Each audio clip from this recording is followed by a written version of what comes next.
Assalamualaikum warahmatullahi wabarakatuh. Waalaikumsalam warahmatullahi wabarakatuh. Baiklah, gimana kabar Ananda semua? Baik, Bu. Nah, sebelum kita memulai proses pembelajaran, coba dilihat dulu bangku dan mejanya apakah sudah lurus dengan yang di kiri, dengan yang di kanan. Udah. Nah, sebelum itu tolong dicek juga lacinya apakah di dalamnya terdapat sampah. Jika ada, tolong dibuang keluar. Dah, selesai, Bu. Oke. Sebelum kita memulai proses pembelajaran, di sini siapa ketuanya? Saya, Bu. Oh ya, kepada Tasya dipersilakan untuk memimpin proses pembelajaran kita. Sebelum pembelajaran dimulai, baiklah kita berdoa dulu. Doa mulai.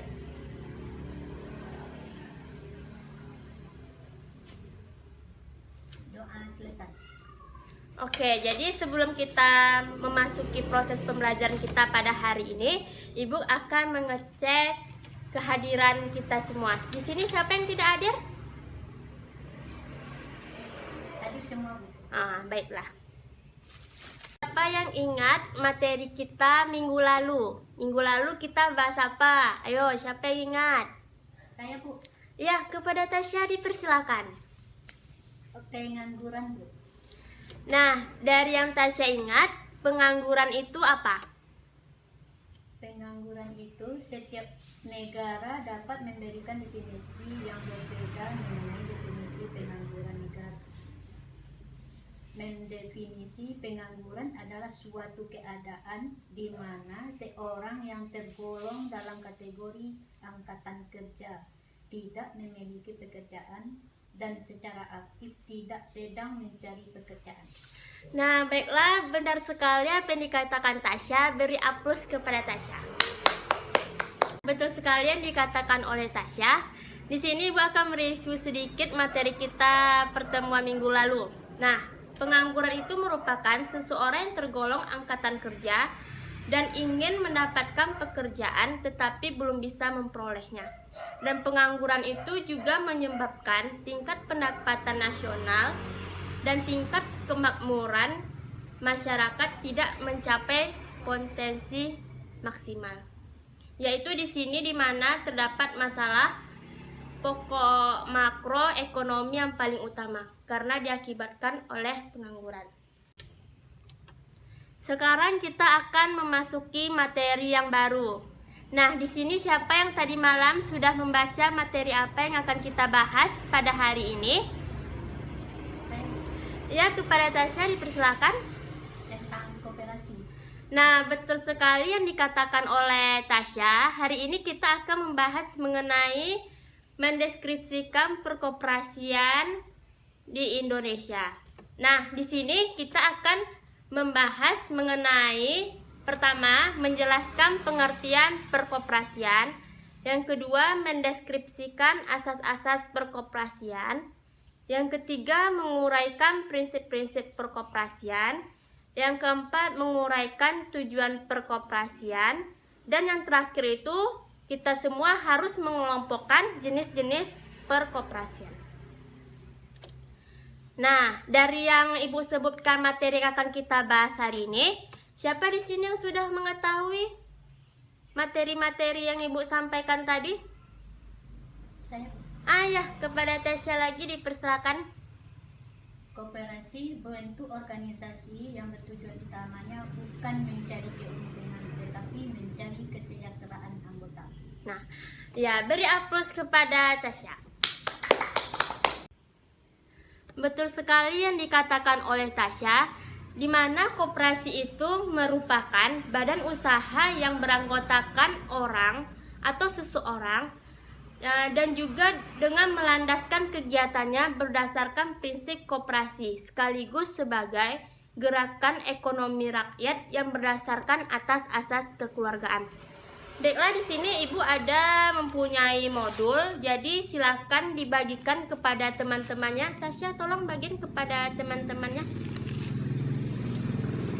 Nah, jadi dari modul itu kalian bisa mempelajari materi hari ini, di mana pada materi koperasi pada hari ini yang kita bahas mempunyai 5 indikator.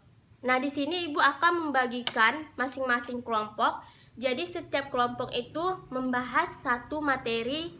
Lalu sesudah itu dari perwakilan anggota kelompok itu silakan maju ke depan dan mempresentasikan dari hasil diskusi yang kalian kerjakan tadi.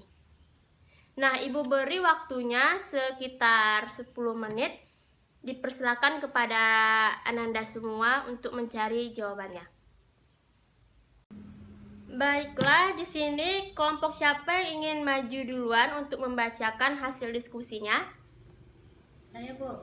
Ya, dipersilakan.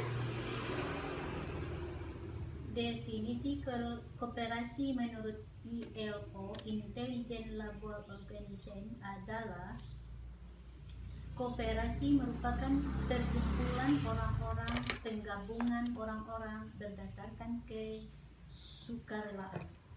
Terdapat tujuan ekonomi yang ingin dicapai. Koperasi berbentuk organisasi bisnis yang diawasi dan dikendalikan secara demokratis. Terdapat kontribusi yang adil terhadap modal yang dibutuhkan. Anggota koperasi menerima risiko dan manfaat secara seimbang. Sedangkan Arifinal Janiago mengatakan bahwa koperasi adalah suatu kumpulan beranggotakan orang-orang atau badan hukum yang memberikan kebebasan kepada anggota untuk masuk dan keluar dengan bekerja sama secara kekeluargaan, menjalankan usaha untuk mempertinggi kesejahteraan jasmaninya para anggotanya. Nah, betul sekali yang disampaikan oleh kelompok 1 tadi.